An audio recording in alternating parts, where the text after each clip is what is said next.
Hello, everyone, and namaskar. Today's Discord is titled The Importance of Society. It was given on December 8, 1978, Calcutta. Samanam e jati iti samaja. Society is a collective movement of a group of individuals who have made a unanimous decision to move together towards a common goal. When the members of society come to a unanimous decision, we'll move together, we'll live together in good times or bad, then their collective movement is known as samaj or society. Some may have moved far ahead, some may have lagged behind, some may be unable to walk due to pain in their legs, some may have fallen on their faces. Those who do not even care to look after their companions, trailing behind them, are not worthy to be called members of society. The proper thing is for all members of the society to move in unison, and while moving together, each member should feel responsibility for every other member of society. Those who are unable to move must be carried so that the rhythm of the collective movement remains unbroken. At present, we will have to look at everything in this world from the perspective of our solar system. Even if we do not yet look at things from a cosmological perspective, we must move ahead, looking upon the solar system as one integral entity. But in the future, human beings from other planets and satellites will join our movement. We will have to build our society together with all. We will have to look upon this whole world as an integral entity. What do we see today? In some homes, people are rolling in luxury. In others, people are dying of starvation. One section of society is breathing a free atmosphere of light and air, while the major portion of society, perhaps 80% of the population, has been kept confined within their four walls. That is, one section of the population has been granted license to do whatever they please, and no one even raises a finger in protest, while the other section, if they make even the slightest mistake, is subjected to severe treatment by the society.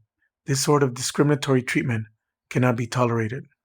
Discrimination has been practiced for a long time, but today the gap between an educated and an uneducated person has become almost too wide to be bridged. A male member of a family may be highly educated, while his wife is totally illiterate. The gap between them is extremely wide. There are various undesirable social discrepancies like this.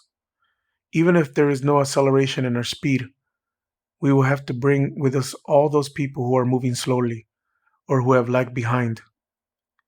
If while moving at all, my speed decreases somewhat, this will have to be accepted.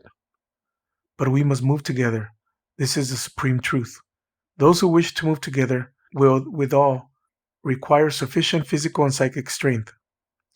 In addition to that, if they really wish to move collectively, they must possess some additional strength as well. That is why I tell you that you must not be like average people. You will have to be above average. It is not enough to move alone. You will have to take others with you. And for that, you will have to acquire additional strength. You must prepare yourself accordingly. Some time ago I said, Trivida dukasya atyantriki nibriti paramarta. That which brings permanent relief is called paramarta. Suppose a man has no clothes and feels cold. Having no money, he cannot afford to buy clothes, and having no food, he feels hungry. If he gets some money, he can remove his hunger by procuring food, and thus he can remove his afflictions. People buy food, clothes, etc. with money, and so money in Sanskrit is called artha. But it should be remembered that money is only artha and not paramartha. For paramartha means that which removes one's afflictions forever. Once the afflictions are gone, they will never return. Suppose we buy food with money today. Tomorrow we will again feel the pangs of hunger. So money is artha, not paramartha. Paramartha is that which brings permanent cessation from the triple afflictions, physical, mental, and spiritual. All the afflictions in the physical sphere are due to lack of food, clothes, and the like. Now the question is, to what extent can money remove these afflictions? You can at best temporarily relieve them, but the next day the trouble will return again. The only way to bring permanent relief is paramartha. With the help of Paramartha, human beings can develop such a social order that there will never be a shortage of food and clothes, etc. This will require a fundamental change in the social order. And those who are the pioneers in such a task, what will they do? They will have to acquire far more strength than average people. The pioneers who want to travel through thick jungles will have to clear part of the jungle and build a road. Once the road is constructed, those who come behind will be able to travel easily through that jungle. What is the nature of psychic afflictions? Suppose we remove the mundane problems forever. In parentheses, Prout was formulated for this very purpose of removing mundane problems and helping human beings attain Paramartha. I have not said anywhere that society should give plenty of money to everyone. I have only said that the purchasing power of each and every person should be increased. Suppose the price of rice is 5 rupees per kilo. It does not matter if the per capita income is as much as 1,000 rupees. Whether the salary is high or low is not the point. The main thing is the purchasing power. If the purchasing power of each and every individual is increased, there will be no physical trouble. But supposing physical trouble has been removed, psychic afflictions will still remain. Even at that stage, there is pain and grief. There are sorrowful feelings and sentiments. Everyone mourns the death of their nearest and dearest ones. So the psychic afflictions remain. To eradicate them, one must undergo proper psycho-spiritual training so that one's mind can be properly prepared to fight against adverse circumstances. All responsible members of society will have to do this. Here, whom do I mean? I mean those who have realized that they will have to acquire the requisite power, or even more than the requisite power, in order to equip themselves for the onerous task before them. Those who do not have the capacity to realize this, those who have understood little, are also our blood brothers and sisters. They too are our close relations. So in order to help them, we must acquire a little more strength than necessary. Otherwise, we will not be able to help them. Take the case of India. We are not as developed as we should be. Why? One of the reasons is that we kept women confined within the walls of their homes, resulting in the progress of only 50% of the population, the males. And as only the men are progressing, they will have to carry the load of 50% of the population. Thus, the speed of progress is reduced.